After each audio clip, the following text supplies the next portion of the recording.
Welcome to Classical Ideas. This is Greg Soden. This episode is my 8th of 9 in a mini-series focusing on the scholarship of the 2019 Sacred Writes cohort. Sacred Writes provides support, resources, and networks for scholars of religion committed to translating the significance of their research to a broader audience. I recommend checking out their fantastic work on Twitter at sacred_writes or online at sacred-writes.org. My guest on this episode is Dr. Rebecca Epstein-Levi, the Mellon Assistant Professor of Jewish Studies and Women's and Gender Studies at Vanderbilt University. She's an expert on Jewish sexual ethics and is working on a book project on sex, risk, and rabbinic text. She has written for Alma, Religion Dispatches, Feminist Studies and Religion, the Jewish Theological Seminary's newsletter Gleanings, StyleWise Blog, and State of Formation. Many of her pieces of writing are linked in the show notes, so check those out. In this intriguing conversation, we discuss her work of using classical rabbinic sources and how they are relevant to sexual ethics today. We discuss how STIs are used to stigmatize women, people of color, LGBTQIA+ people, and more. And I have to say that a lot of this was new territory for me. Having never talked about sexual ethics on this show ever, I loved having Dr. Epstein-Levi on the show to teach me a few things. A little fun part of this episode is the name drop of the Keeping It 101 podcast, which features Dr. Elise Morgenstein first and Dr. Megan Goodwin. So hello to my podcast pals at Keeping It 101. You should download their show because it is awesome. You can follow Dr. Epstein-Levi's work on Twitter at twitter.com/RJELevy. You can follow me on Twitter at classical_ideas. So without further delay, please enjoy my conversation on Jewish sexual ethics with Dr. Rebecca Epstein-Levi.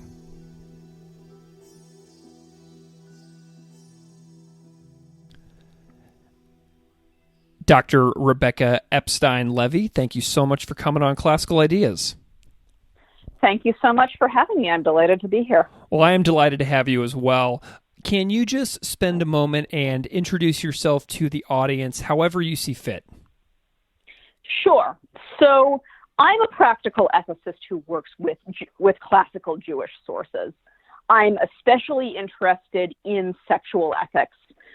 And my current project, which is a book manuscript that I'm trying to get under review at some point this summer, is basically a project of constructive sexual ethics. I'm interested in using classical rabbinic sources in unexpected ways to come up with a liberatory, queer, positive sexual ethics that in particular does a better job thinking about sex and risk than I think other treatments of Jewish sexual ethics have done. Excellent. I want to know about this range of interests. And this is such an interesting area. I've never had your area of expertise on this podcast before. And I'm curious if you can tell me a little bit about some of the academic turning points that you had in your life that led you down to this professional specialization that you research. Sure. So I entered college. I mean, how far back do you want me to start? It's up to you. You know, those major turning points are all super important. So go ahead and tell me about them. So I entered college thinking that I was going to major in biology. I wanted to be the next Jane Goodall. And I took freshman biology and freshman chemistry and was quickly disabused of the notion that that was ever going to happen. And I found out around the same time. I had figured on taking on a religion major as kind of a fun sidetrack, and then it turned out I was really good at it. I'm really interested in it. So I kind of shifted into that department. I did my I thought I was going to be I knew I wanted to do something constructive. And I thought I was going to be a constructive theologian. And I did my undergraduate thesis on actually post-Holocaust theology and its relationship with environmentalism. And I went to grad school thinking I was going to do that.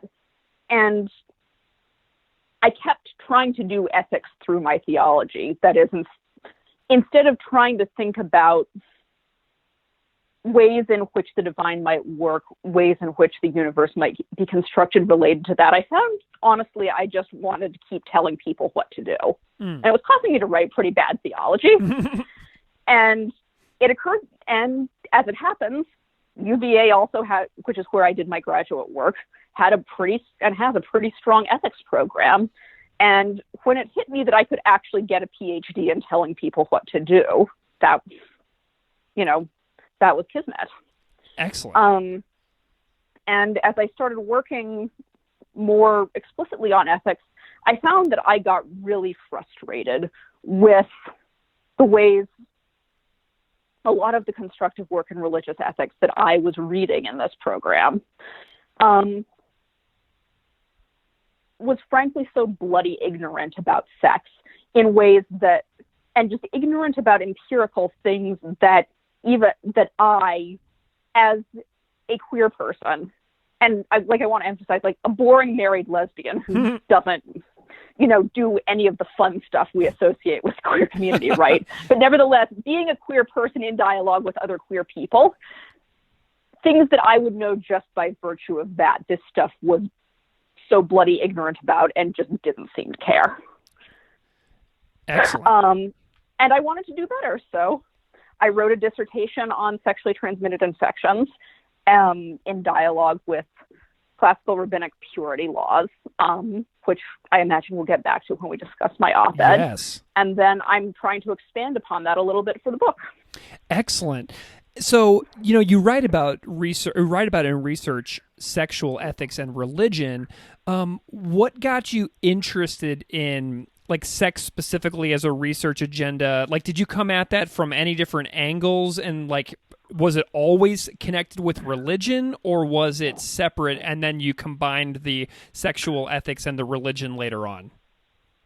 As I mentioned, I went to grad school in a religious studies program. I was interested in religion. I've always been interested in how people make meaning of the world and how people organize sort of systems of norms around those ways of making meaning of the world and of their lives and relationships.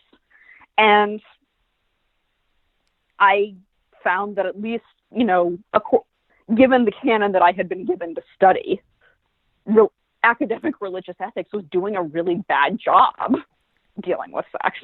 Okay. I've since found wonderful exceptions. Womanist theology and ethics, for example, I think are notable exceptions to what I said. Kelly Brown Douglas's work is fantastic, and she gets so much right in her work on sex and sexuality. But it's frustrating that she and others like her are, I think, exceptions to a rule so far. Excellent. How did you get involved in studying Judaism as far as one of your areas of emphasis? I'm Jewish. Excuse me. I'm Jewish in a complicated way that made me want to get in and study it. Generally, when I have and certainly this is an answer to your question about why did I get interested in studying sexuality. I figured out I was queer. I wanted to know more about it. And then I got frustrated that people weren't treating it in the ways that I thought it deserved to be treated. And my own relationship to it was complicated, so I wanted to learn more. Ditto Judaism. I knew I'm Jewish. My father was Jewish. My mother was not. I look extremely Jewish. I'm a practicing Jew. I'm a believing Jew. My name obviously gives things away. So when God forbid the anti-Semites come, it's not like I'm going to be somehow protected by the fact that my mom was a blonde-haired, blue-eyed, white Anglo-Saxon Protestant. And yet, because it was my mother and not my father, that makes my Jewish status legally complicated. Interesting. And that interested me. And I generally my reaction to things I have complicated relationships with is to want to get in and study them. Did you grow up in an interfaith home? Were different religions being practiced in the home? I grew up in a kind of an SDNR. Well, no, not even spiritual, but not religious. So my parents were divorced. My dad was kind of a Jew type. My mother was atheist, agnostic, and yet deeply culturally Protestant. So it was just kind of and both of them had all sorts of questions in interesting and sometimes frustrating ways about religion and the way it works in the world. So do you think that like the way they were asking questions about religion was inspiring to you as well in a way? Probably, yes. Excellent. So you have a piece out that you sent to me that I read the other day, and I really liked it, and it's really fascinating because it connects a lot of conversations that we need to have more of today to ancient traditions and ancient teaching. So this article is called How Ancient Rabbis Can Help Combat STI Stigma.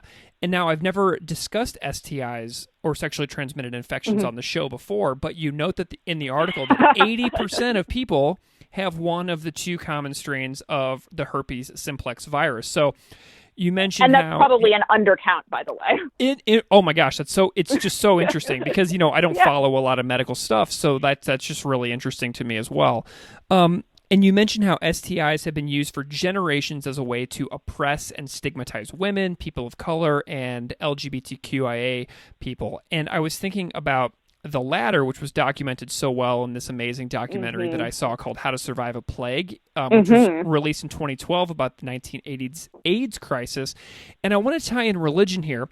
What are some lesser-known examples of how STIs are used within religion to oppress people, such as women, people of color, or LGBTQIA people? So the within religion part is a little complicated to answer, and here's how I'm going to address that. I'm going to address it by dodging it. Okay. I don't know if you listen to our mutual friend Megan Goodwin's and Elise Morgenstein First's Keeping It 101 Love podcast, and they have this catchphrase, right? You may think you're done with religion, but religion isn't done with you. 100%. I may have mangled that a bit, but that's the upshot. And so I'm not, I'm not a student of comparative religions. I'm not an historian, so I can't necessarily point to and say, here is a place within a particular, distinct, what we would recognize as a religious context where STIs have been used to oppress these minoritized groups. But what I can tell you is, what I can give you is several examples from quote unquote secular and actually, deeply Protestant society, where that oppression might be, put in secular terms. But, because religion isn't done with you, just scratch a little bit. And of course there are religious concepts there. Absolutely. So, one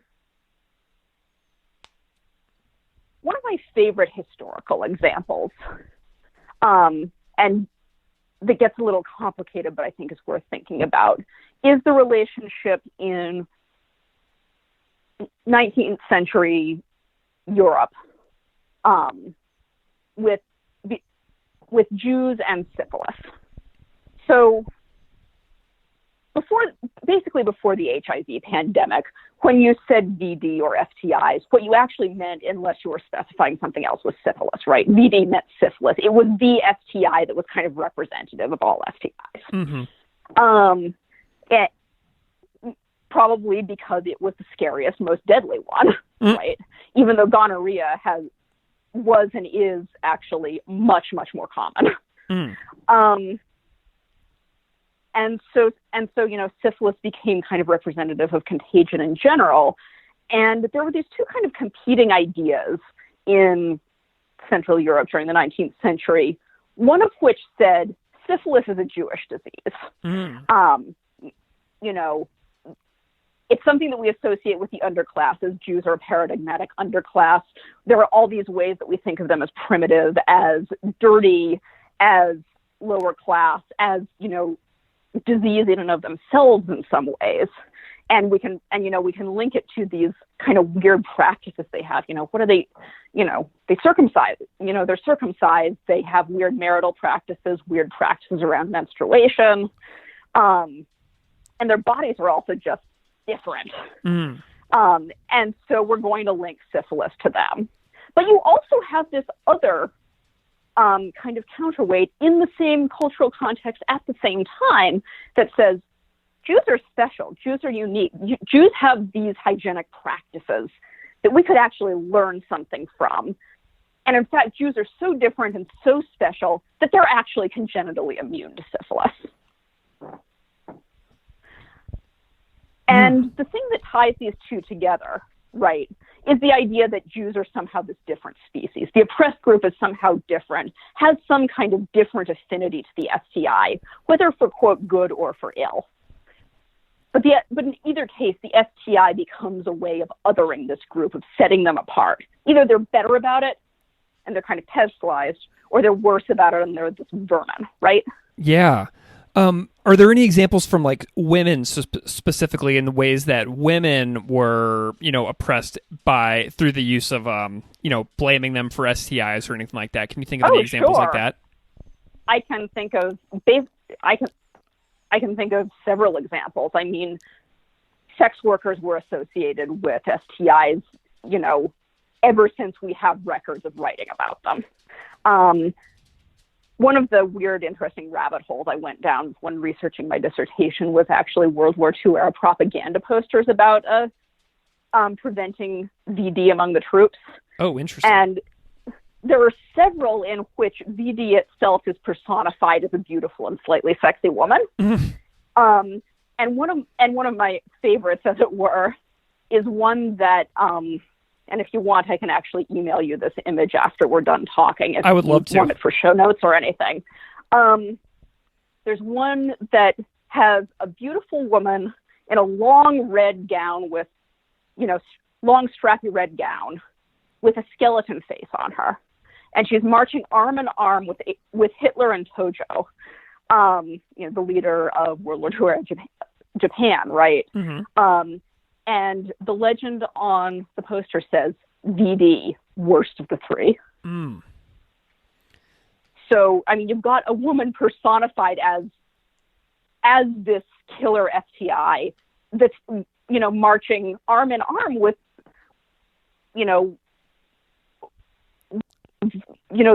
one of the worst bogeymen of the century. Not that Hitler was, a bogeyman in the sense of being imaginary, but especially looking back now, we think of him as kind of synonymous with human evil. Gotcha. Well, and, even though religion plays a role in creating systems of oppression as well, you also believe, you write about in the piece, that religion can be part of the solution of destigmatizing STIs. And we very much still do stigmatize in today's society. I mean, even though these are incredibly common, it's something that you just don't speak about. Does that make sense?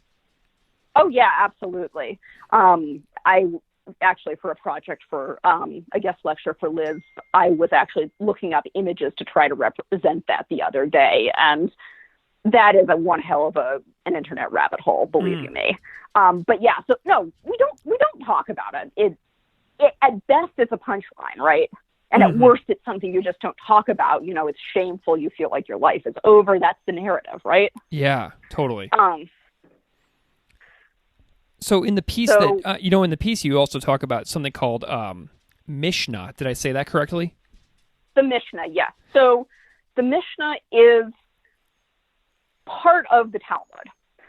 It is a collection of a written collection of oral traditions of rabbis who were active between the 1st and 3rd centuries CE. And they're collected in this document that, is kind of vaguely organized into sections and subsections, seders and orders and tractates. And one thing that the rabbis of the Mishnah come back to over and over again is this thing called ritual impurity. Mm. So how does this help us frame our conversations about destigmatizing STIs today? And then what are those categories as well? Okay, so ritual impurity, or tumah, is the Hebrew word, and impurity is kind of bad, but it's better than the alternative translation of that word, tumah. Is a metaphysical category, is a metaphysical condition that is incompatible with physical contact with the temple and the holy things associated with the temple. Okay. That's it. It's not sinful. It's not evil. It doesn't mean you did something wrong. It's, if the temple represents kind of one pole of existence, but, still part of existence, then impurity represents another pole of it. And both of these, things are things that you have to navigate through your life as an embodied person who also has these ritual commitments. Corpses are paradigmatic sources of impurity. Certain kinds of animals, certain kinds of bodily eruptions and secretions. And the thing is, all of us come into contact with these things. Mm-hmm. It isn't even forbidden to come into contact with them. In fact, it's a commandment to be fruitful and multiply, right? To have children. And yet, ejaculating makes you ritually impure. Mm. It is a commandment to respectfully prepare the dead for burial, but touching a corpse renders you impure. Mm. So even things that are not only good to do, but that you're actually required to do, there are some of those that can render you impure. So it's kind of a fact of life. And, the way the Mishnah envisions shaping a person morally around this fact of life it's not about avoiding it at all costs. It's about being a level-headed, careful reader and navigator and really diagnostician and treater of this really socially transmitted contagion. Because if you are a social actor, sooner or later you are going to come into contact with something that is going to render you impure. Like, that's just a fact of being a person in the physical world. Mm. And so you need to know how to recognize it and deal with it. Interesting. Okay, so how does... So basically what you're saying is we all go in and out of these states of impurity. So what does that mean for something like modern day herpes? Well, herpes in some ways is actually the best analog to ritual impurity because it's so ubiquitous. Because the thing is, herpes is also kind of like, and STIs in general are kind of like ritual impurity. They are socially transmitted contagions that are undesirable in and of themselves, but are likely and sometimes even inevitable results of desirable and even necessary forms of social interaction.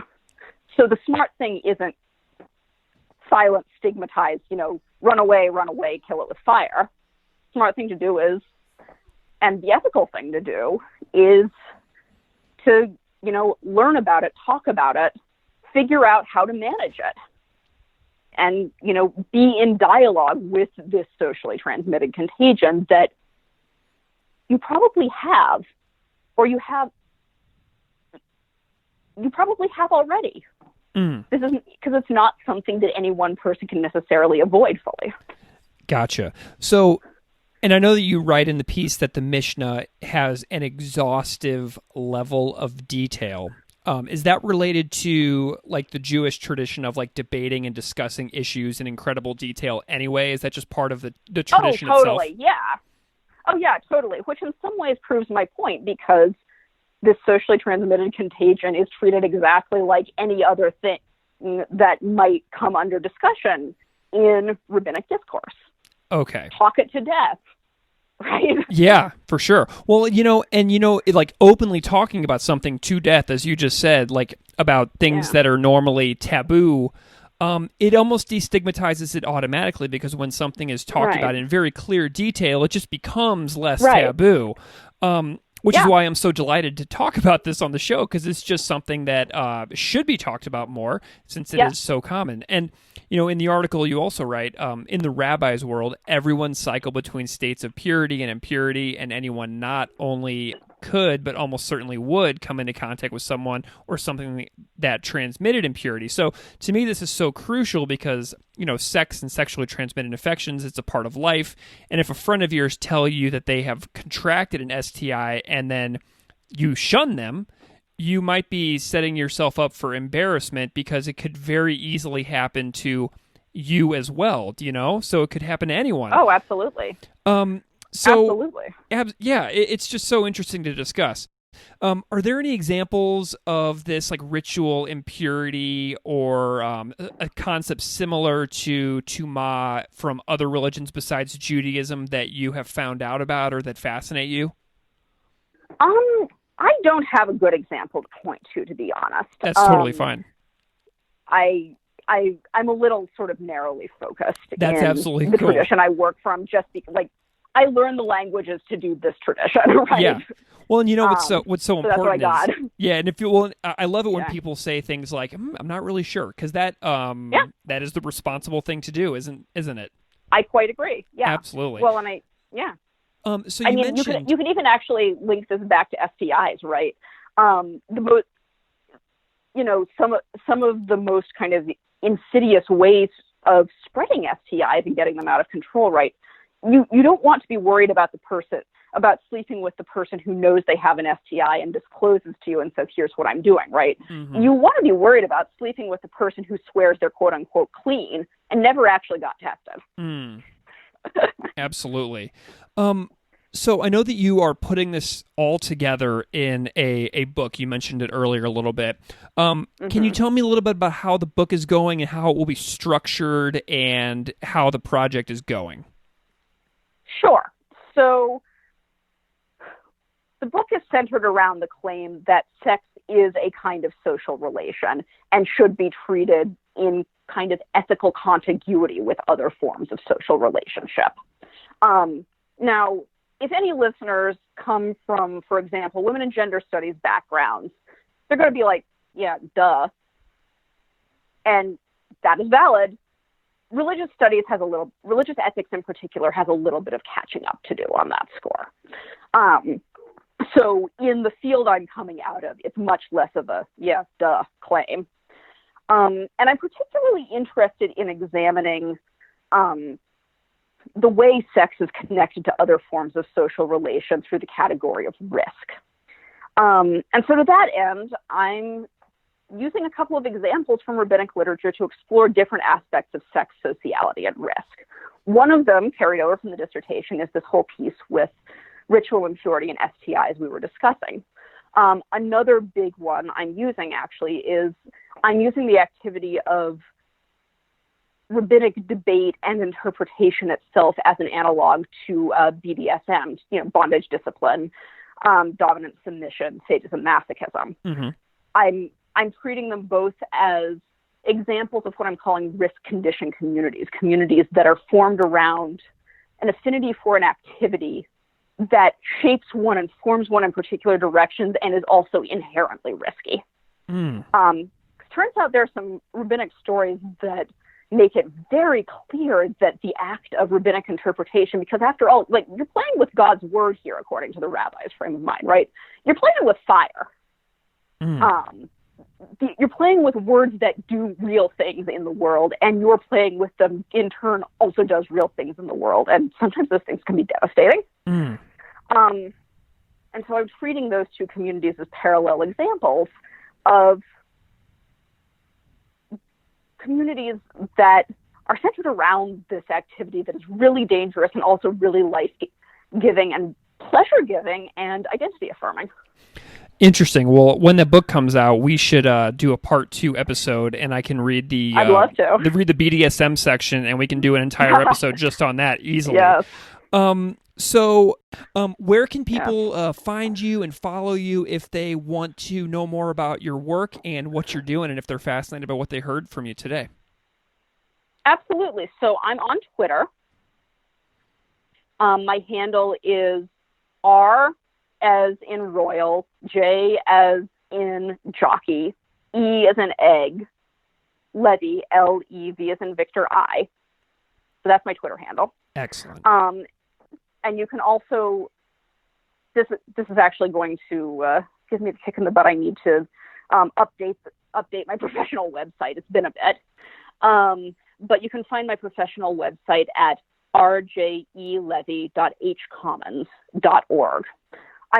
You can also find my faculty page for the website for the Jewish Studies program at Vanderbilt University, where I teach in both the Jewish Studies and Women's and Gender Studies, now newly departments, actually. Excellent. Well, Dr. Rebecca Epstein-Levi, thank you so much for coming on Classical Ideas. This has been a real pleasure, and I'm excited that we finally got to meet, and I'm excited that we got to hang out and chat today. Likewise, this was a hoot, Greg. Thank you so much.